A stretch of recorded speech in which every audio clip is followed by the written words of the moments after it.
look at Part 1. Part 1. You will hear a telephone conversation about a job vacancy. Now you have some time to look at questions 1 to 5.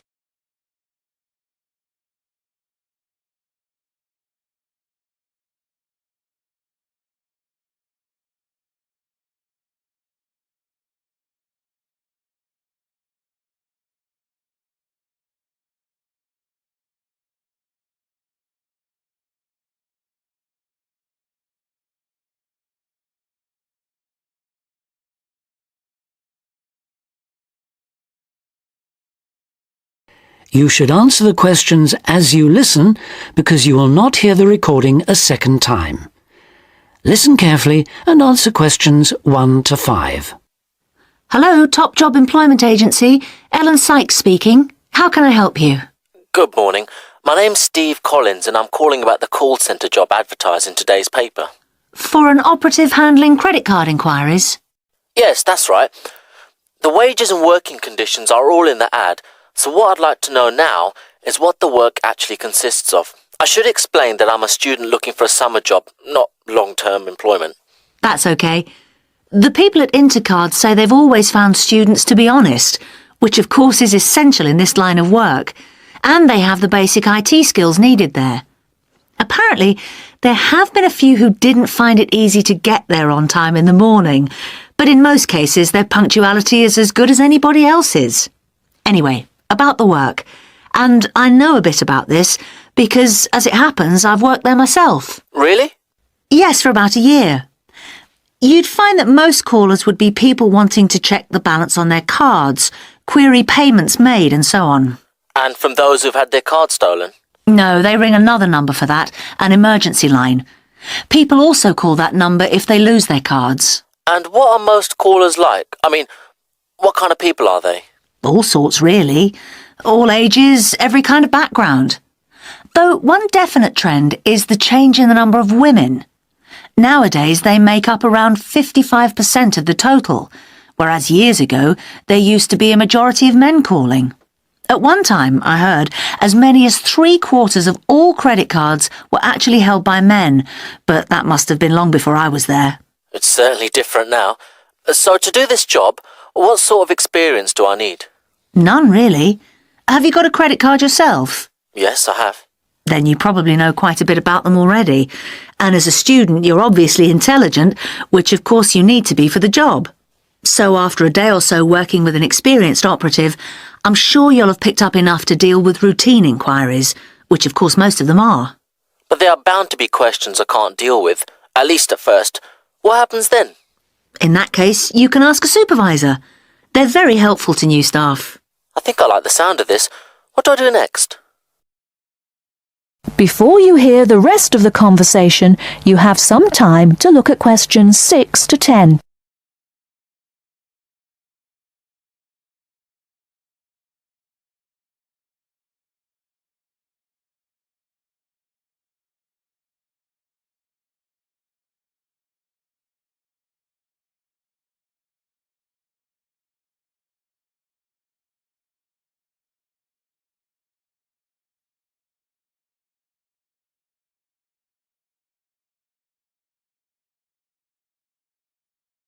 Now listen and answer questions 6 to 10. Can you get over there for 9:45 on Monday morning for an interview? Definitely, yes. Whereabouts are they? In Riverside Business Park. Do you know it? Yes, I've been there once. How do you usually travel? By bus. Right. So you take either the 136 or 137 to the bus station, and when you come out of there, you turn right. Along Orchard Road, that is. The road from the railway station? Yes, that's right. You go past the petrol station next to the car dealers, then carry on down the road. Do I take the first left at the main car park? Well, you could do that, and walk up Newfield Avenue alongside the shopping centre, but it's a long way round. I'd suggest continuing along Orchard Road with the water company and then the insurance offices on your right. They used to be local government offices, by the way. Yes, I remember those. And you keep going until you reach the advertising agency. Now, facing that is a small road called Cherry Lane. There's a newspaper office on the corner, and opposite that is a big hotel, so you can't miss it. And how far down that road is it? Well, they aren't actually in Cherry Lane. You walk as far as the next junction and turn right into Armand Drive at the mail centre. Intercard is in the third building on the right, between the airline offices and the shipping company. Fine. I'll be there on Monday. Thanks very much. Bye. Good luck. Bye. That is the end of part 1. You now have half a minute to check your answers.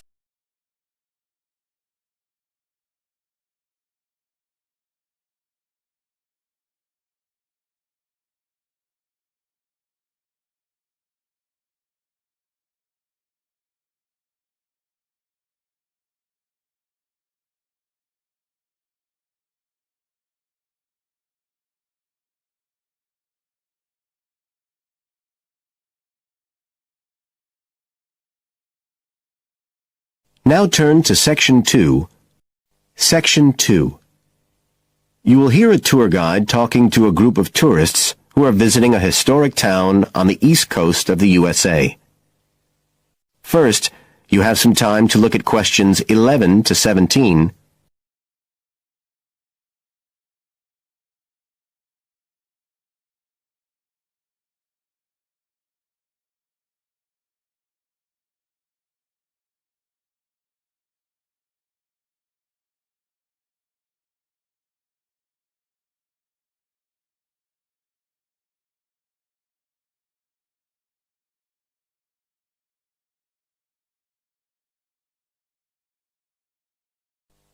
Now listen carefully and answer questions 11 to 17.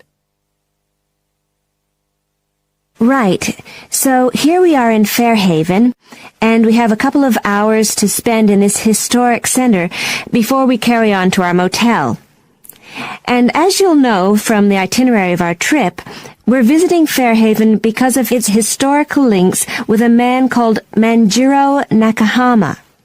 So I'll begin by giving you a brief overview of his life, and then you can explore the town at your leisure. Well, Manjiro Nakahama, as he was then known, was born in 1827 in a village by the sea in what is now Toshishima-zu in Japan. And like many people in that town, he became a fisherman when he was just a youngster.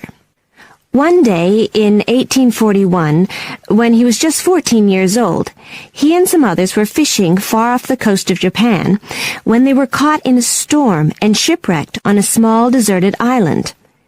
They had to wait for 6 months before they were rescued by an American whale ship that had stopped at the island by chance. 4 of the 5 Japanese were put ashore in Hawaii, but Manjiro had become friends with the captain, William Whitfield, who came from the town of Fairhaven, where we are now, and he chose to remain aboard and to return with the boat to the USA. So Manjiro unwittingly became the first Japanese ever to set foot on American soil. He came back right here to Fairhaven with Whitfield and stayed with the Whitfield family, who paid for his education here in the town. He studied mathematics and geography, as well as shipbuilding and navigation. But he missed his mother and his own country, and eventually he went back to Japan, where he had a responsible position as a university teacher, and also served an invaluable role as interpreter during the initiation of relations between Japan and the United States in the middle of the 19th century. But the most interesting thing is that the links between Toshishima-zu and Fairhaven have remained and grown stronger over the years, in spite of the distance between them. And in fact, the two places now have the official status of sister cities. Both places are ports, so in fact the inhabitants have a lot in common. There have been a number of visits by the inhabitants of Toshishima-zu, in particular at the time of the festival, which is held every 2 years here in Fairhaven to celebrate the life and achievements of John Manjiro. It takes place in the fall, and there's an ever-growing program including drumming, singing, martial arts, and stalls selling Japanese and American food. So if you're going to be in the region around then, it's really worth a visit. Before you hear the rest of the talk, you have some time to look at questions 18 to 20.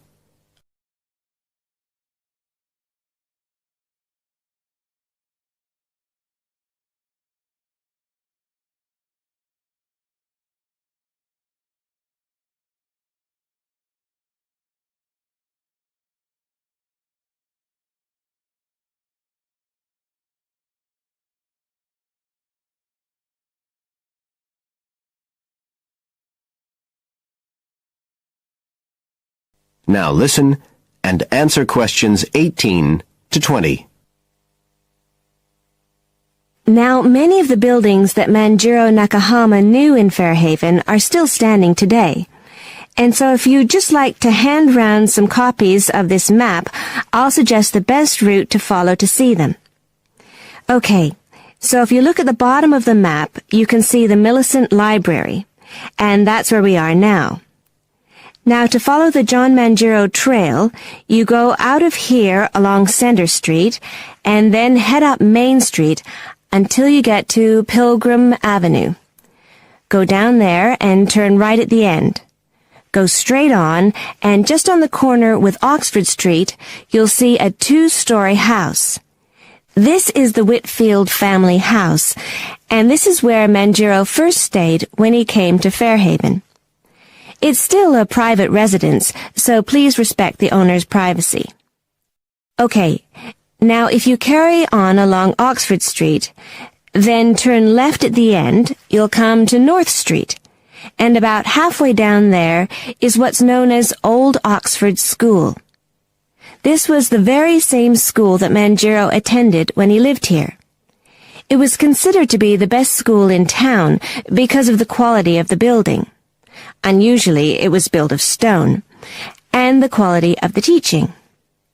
Nowadays, it's usually closed, except on special occasions.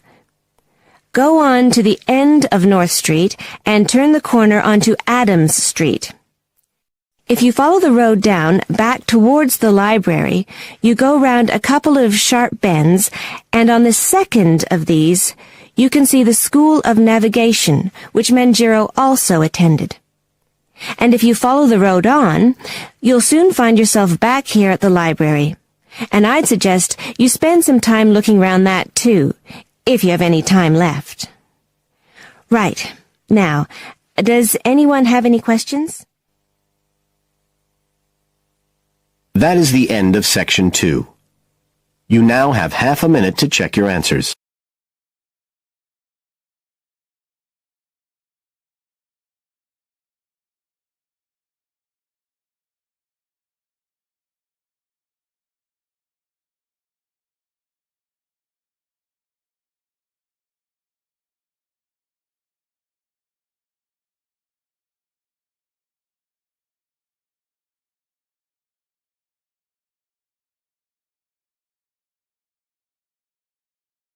Now turns to Part 3. Part 3. You will hear a discussion among 3 students who are organising an international film festival at their college. First, you have some time to look at questions 21 to 24.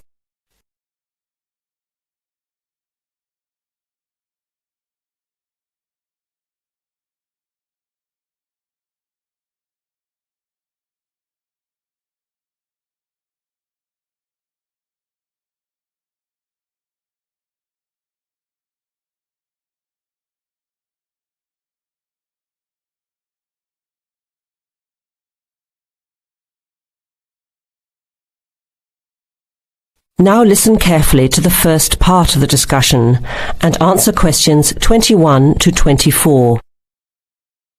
Thanks for coming to this meeting on such short notice, Anna and Veronica.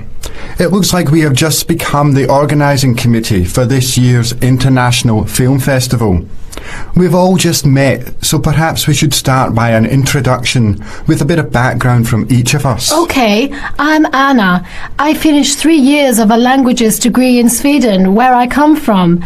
This year I decided to study overseas to get to know a different part of the world. I'm also a big fan of European cinema, especially French and Italian. Those are the languages I majored in along with English. To me, film is a great way to learn about the rest of the world. I was in the film club at my university, so when I saw the notice asking for volunteers, I thought it would be a good way to meet people and get involved in something I really enjoy. Thanks, Anna.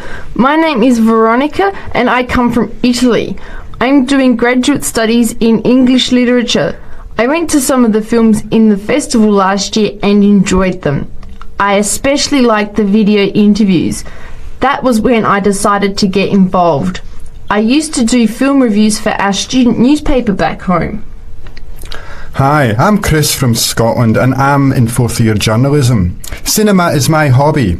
Last year I joined the organising committee just like you have now, and somehow this year I've ended up in charge. I'm actually able to use my coordinating work on the festival towards a credit for one of my courses. I have to write up a report on the festival with recommendations, so that's an extra motivation for me. So I hope this is going to be a good experience for us all. Okay, where would you like to start? How about a general overview of the festival? I don't really know much about it. Well, the film festival was started by International Student Society 5 years ago and has grown every year. It is held over 4 nights during study break, Wednesday to Saturday. Normally we show 3 films a night. Last year we tried to choose films from different parts of the world that fit together in some way, maybe a similar theme. Or we could feature a type of film like action films or science fiction. Now you have some time to look at questions 25 to 30.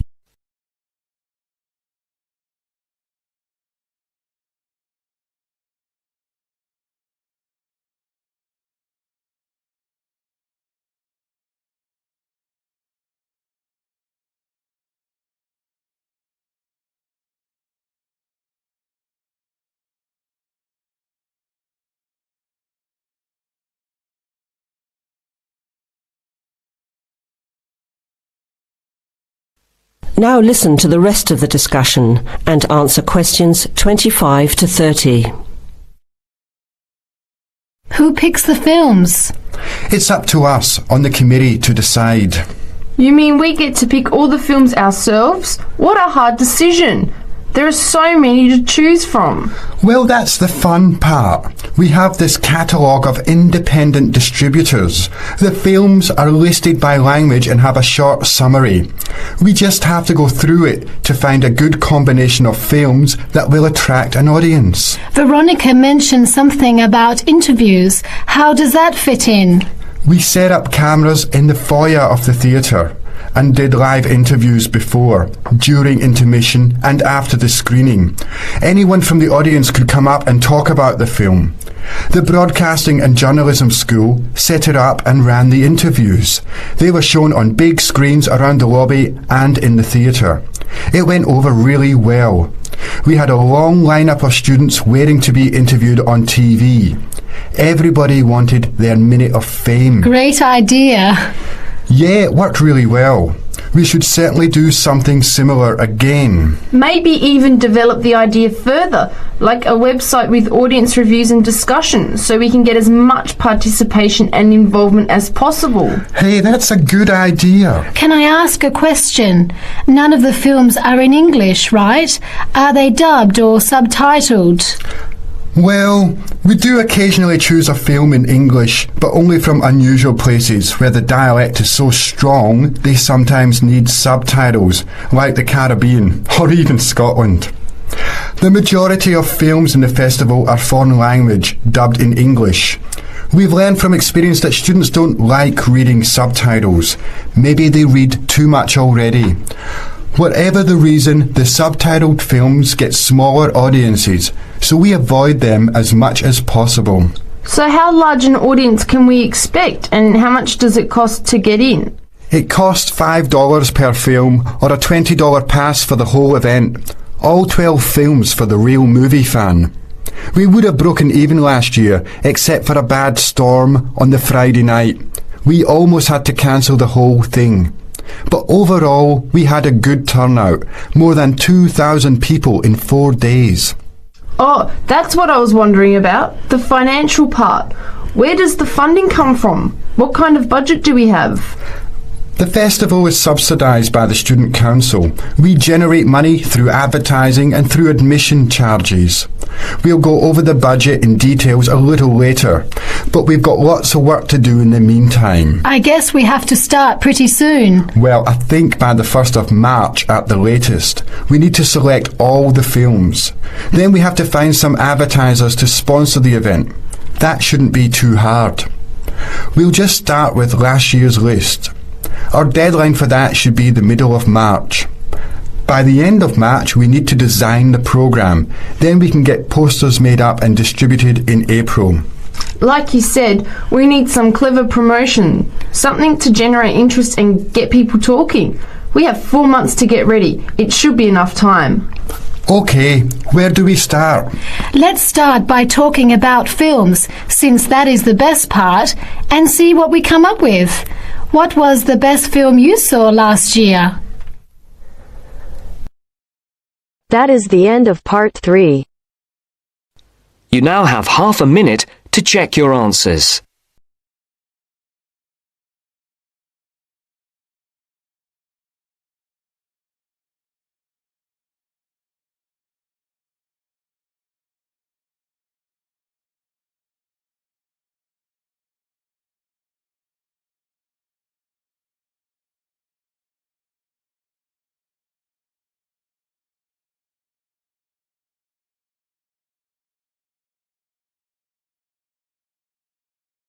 Now turn to Section 4.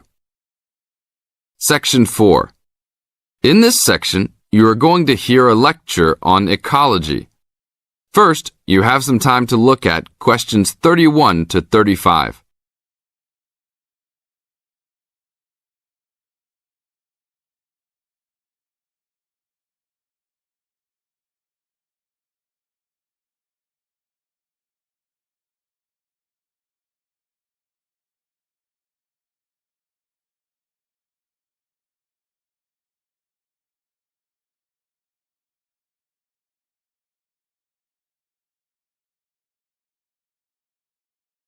Now listen carefully and answer questions 31 to 35. Good afternoon. I'd like to turn it over to Dr. Carey, who will talk about the programme in restoration ecology. Thanks, Chris. A lot of people think that human beings can do whatever they want to the environment. But as Aldo Leopold taught, land is a system of interdependent parts which should be regarded as a community and not a commodity. Well, that idea has influenced what we teach here in our program, where students come from all over the world to learn about restoring native plant communities back into an ecologically natural state. This field is therefore a combination of formal science with practical applications, and that is quite attractive to many people. We have students, for example, from many different nations who come just to take part in this unique program. Our location is also quite unique. We have the world's oldest restored native plant community in Curtis Prairie at the Wisconsin Arboretum. Some say that this is proof that the science of restoration ecology was birthed in Wisconsin. Well, that may be oversimplified, but our reputation is strong. But students don't have to study prairies only. One student, Edmund Mukala from the Congo, came to study restoring ancient wetlands in the Congo using knowledge gained from historic samples of the soil seed bank. Not all the seeds survived, but some can remain dormant for many years. Mr. Mukala wanted to find out what type of community would be most similar to that ancient seed bank. He has recently returned to the Congo and is now cooperating with the government to implement his findings. Now look at questions 36 to 40.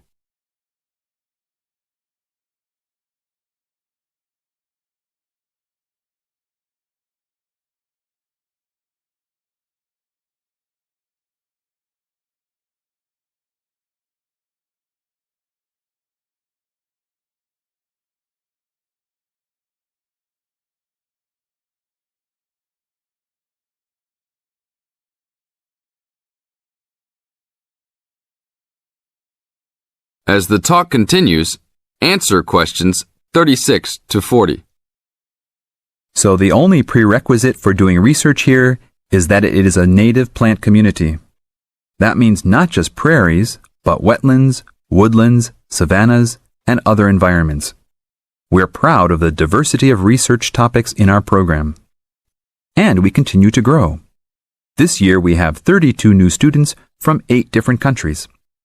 When students first arrive, they begin rigid coursework in statistics, ecology, plant identification, and the theory of landscape change. Then they take part in internships at local conservation agencies such as the Arboretum, the Nature Conservancy, the Parks Department, and others.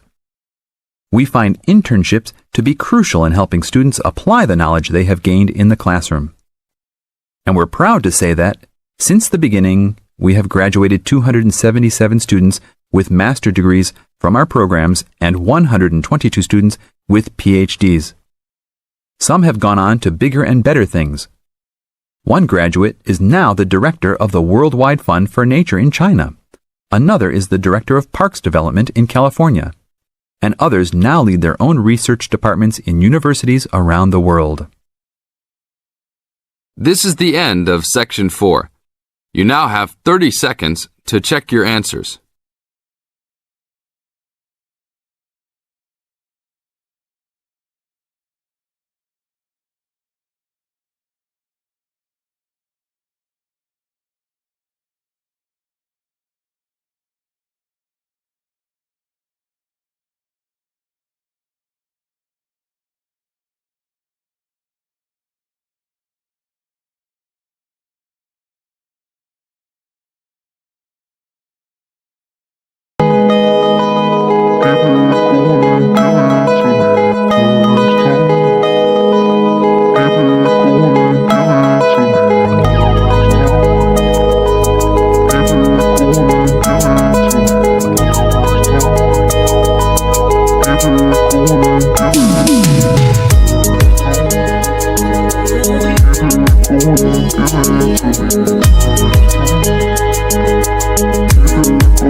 Going